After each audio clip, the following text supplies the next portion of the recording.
கர்த்தராகிய இயேசு கிறிஸ்துவின் நாமத்தில் உங்களை அன்போடு வாழ்த்துகிறேன். இன்று ஆண்டவர் நமக்கு தரும் அற்புத வார்த்தை சங்கீதம் 40:1. கர்த்தருக்காக பொறுமையுடன் காத்திருந்தேன். அவர் என்னிடமாய் சாய்ந்து என் கூப்பிடுதலை கேட்டார். Psalm 40:1. I waited patiently for the Lord. He turned to me and heard my cry.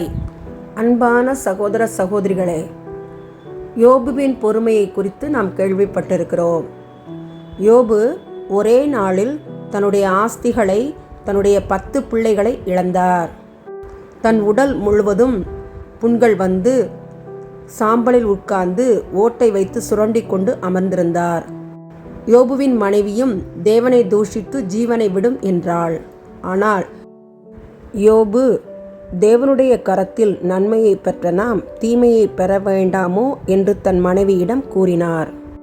யோபுவின் நண்பர்கள் அமைதியாக 7 நாள் அவருடன் அமர்ந்திருந்தார்கள். பின் ஒருவரை ஒருவர் குற்றம் சாட்டத் தொடங்கினார்கள்.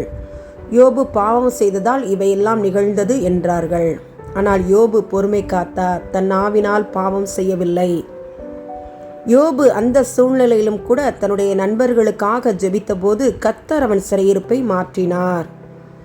ஏற்ற சமயத்திலே கர்த்தர் அவனை ஆசீர்வதித்து இரட்டத்தனையாய் கிருபையாய் அவனுக்கு இரக்கம் பாராட்டினார். மீண்டும் 10 பிள்ளைகள் அவனுக்கு பிறந்தார்கள். யோபுவின் 3 குமாரத்திகளைப் போல அழகுள்ள பிள்ளைகள் அந்த காலத்தில் இல்லை. யோபு 4 தலைமுறை பிள்ளைகளையும் கண்டார். இப்படியாய் கர்த்தர் யோபுவை ஆசீர்வதித்தார். நீங்களும் நானும் பொறுமையுடன் காணப்படும் போது மிகப்பெரிய ஆசீர்வாதங்களை கர்த்தரிடமிருந்து பெற முடியும். பொறுமையாயிருக்கிறவர்கள் பாக்கியவான்கள் என்று வேதம் சொல்கிறது. ஆமன். எங்களுக்கு பொறுமை தருகிறவரே, பரமபிதாவே, பரிசுத்த ஆவியானவரே, தர்மியான ஜெப நேரத்துக்காக ஸ்தோத்திரம். விளையாட்டுத் துறையில் இருக்கும் மக்களுக்காக, மீட்கப்பட்ட வாழ்விற்காக அனைவரும் கடந்து வர ஜெபிக்கிறோம். தேவனே, எப்படியாவது தேவனுடைய சுவிசேஷத்தை அவர்கள் கேள்விப்படவும், கர்த்தருக்கு தங்கள் இருதயத்தை ஒப்பு கொடுக்கவும் இரக்கம் பாராட்டியருளும்.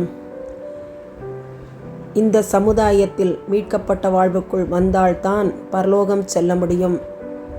இறப்பிற்கு பின் நித்திய வாழ்வு ஒன்று உண்டு என்று அனைவரும் நம்ப கிருபை செய்யும். உம்முடைய சமூகத்திலே விளையாட்டுத் துறையில் உள்ள ஒவ்வொருவரையும் ஒப்பு கொடுத்து ஜெபிக்கிறோம். உணர்வுள்ள இதயத்தை தாரும். தேவனே, எப்படியாவது மனம் திரும்ப உதவி செய்யும். இயேசுவின் மூலமாய் எங்கள் ஜெபங்களை ஏறெடுக்கிறோம். ஜீவனுள்ள எங்கள் நல்ல பிதாவே. ஆமன், ஆமன்.